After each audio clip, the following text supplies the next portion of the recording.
টিয়কত আউনীআটী বিদ্যানিকেতনৰ শাখা মুকলি কৰিলে সত্ৰাধিকাৰ ডক্টৰ পীতাম্বৰ দেৱগোস্বামীয়ে। আউনীআটী বিশ্ববিদ্যালয় আদৰ্শ স্কুলৰ অন্তৰ্গত শ্ৰী শ্ৰী আউনীআটী সত্ৰৰ টিয়কৰ কলীয়াপানীৰ চৌহদত আজি আউনীআটী বিদ্যানিকেতনৰ শুভ উন্মোচন কৰা হয়।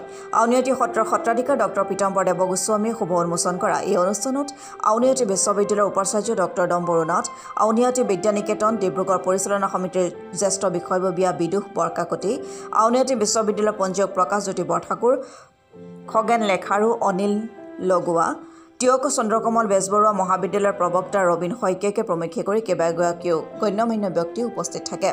টিয়ক অঞ্চলৰ বিশিষ্ট শিক্ষাবিদ ৰাতুল গগৈয়ে আধৰা এই অনুষ্ঠানত উক্ত বিদ্যালয়খন এখন ব্যতিক্ৰমী পদ্ধতিৰে আগুৱাই নি নতুন শিক্ষানীতিৰ আধাৰত পৰম্পৰাগত শিক্ষাৰ সমান্তৰালকৈ আধ্যাত্মিক আৰু নৈতিক শিক্ষা প্ৰদানৰ ব্যৱস্থা থাকিব বুলি উদ্যোক্তাসকলে জানিবলৈ দিয়ে।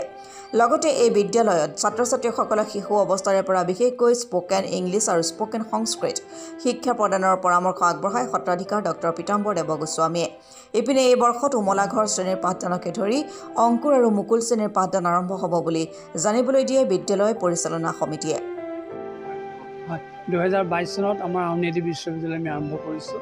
এই বিশ্ববিদ্যালয়খনৰ উদ্দেশ্য হৈছে মানুহ গঢ়া, প্ৰকৃত ঘৰ সৃষ্টি কৰা আৰু পৰিশীলিত সমাজ তৈয়াৰ কৰা। আৰু সেই উদ্দেশ্যেই আমি সমাজৰ সকলো বয়সৰ সকলো শ্ৰেণীৰ লোকক আমি ইউনিভাৰ্চিটিৰ অন্তৰ্ভুক্ত কৰিব বিচাৰিছোঁ।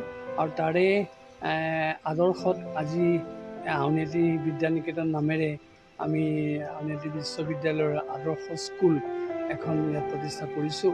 আৰু এই বিদ্যালয়ৰ যোগেদি সৰু সৰু ল'ৰা ছোৱালীক শৈশৱৰ পৰা আমি নৈতিক আধ্যাত্মিক শিক্ষা দিব খুজিছোঁ। এইফালে স্পকেন ইংলিছ, স্পকেন সংস্কৃত এইটো শিক্ষা দিয়া হ'ব। আৰু তাৰ লগতে তেওঁলোকক পৰ্যায়ক্ৰমে আমি সত্ৰীয়া নৃত্য গীতৰ আভাস দিম আৰু যোগ, প্ৰাণায়াম আৰু আমাৰ মাটি আখৰাৰ লগত কি চিমিলাৰিটি আছে সেইখিনি কথাও তেওঁলোকক আমি শিক্ষা দিব যত্ন কৰিম। আমি আশা কৰিছোঁ এই বিদ্যালয়খনে আনতকৈ ব্যতিক্ৰমধৰ্মী ব্যৱস্থাৰে ল'ৰা ছোৱালীক আগবঢ়াই নিব আৰু আমাৰ সমাজত এটা বিশেষ প্ৰভাৱ পেলাব।